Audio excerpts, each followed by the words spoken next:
Sveiciens visiem! Prieks jūs atkal satikt mūsu kanālā. Ar jums kopā Jānis Lākuts, un man uz galda ir kārtējais jaunums no GPS Pro veikala plauktiem – meža kamera Eski E50. Šai kamerai ir tiešsaistes funkcija. Piemērot tā būs medniekiem, dabas draugiem, kas vēlas novērot dabu, vai arī kādu īpašumu saimniekiem.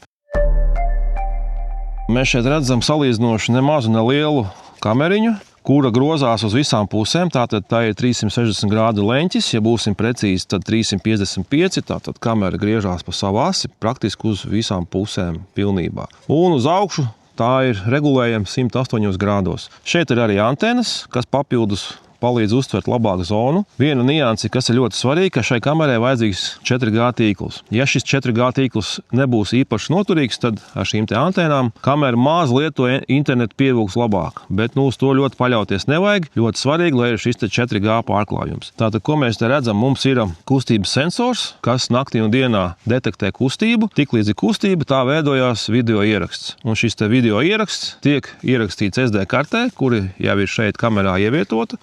Es jums to parādīšu. Tepat ir SIM karte un tepat ir SD karte. SD karte man ir 32 GB, pilnīgi pietiekami. Protams, var likt arī lielākas. Tātad, atgriežoties par šo te saglabāšanas failu, tātad tikko ir kustība, uzreiz šis te failiņš tiek saglabāts SD kartē. Šīs te kameras aplikācija man paziņo uz telefonu, kad ir kustība. Un es varu pieslēgties tajā brīdī tiešsaistē un varu visu novērot tajā vietā, kur ir uzstādīta šī kamera. Kamerai ir arī 2 joslu mikrofons, tātad es dzirdēšu, kas notiek notikuma vietā uz vietas, un arī pats ar balsi varēšu pateikt savu kaut kādu komandu iespējams. Ja? Jo mums nesen bija arī gadījums, kad atnāca cilvēki, kuri strādā mežā, un viņiem vajadzēja mežu kameru, un viņiem pastāvīgi kāds šķiepa degvielu no traktora tehnikas. Tad viņi uzlika šo kameru. Protams, šis nelabēls atnāca. Kamerai ir tā, ka viņai var uzlikt arī signalizāciju. Ja? Uzreiz, tikko cilvēks ienāk šajā zonā, kustības sensora zonā, šī kamera sāk aurot. Pat tāda funkcija tā ir. Bet atgriežoties par to stāstu, jā, viņi caur mikrofonu pateica, ko tu tur dari, laidies prom no šajienes. Ja? Tā kā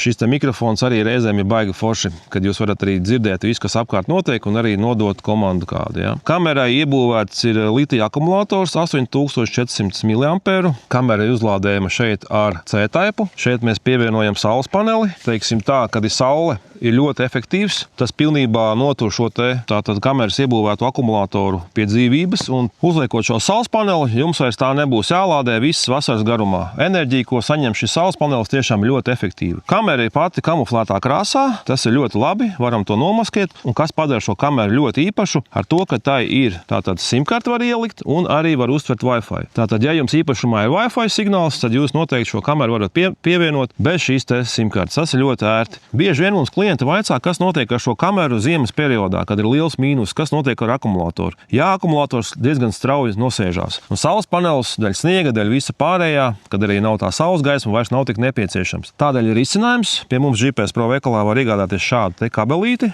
Spraužam to pašu C-taipu ligzdā iekšā un pievienojam galā akumulātoru 12 volt. Izmēram principā nav nozīmes, jo lielāks akumulators, jo tas būs efektīvāks. Bet šādā veidā mēs varam mierīgi iztikt ziemas periodos, kad ir liela mīnus. Ja? Mēs uzliekam vienkārši parastu 12 voltīgu akumulātoru. Ar tevīm kopā bija Jānis Lākuts.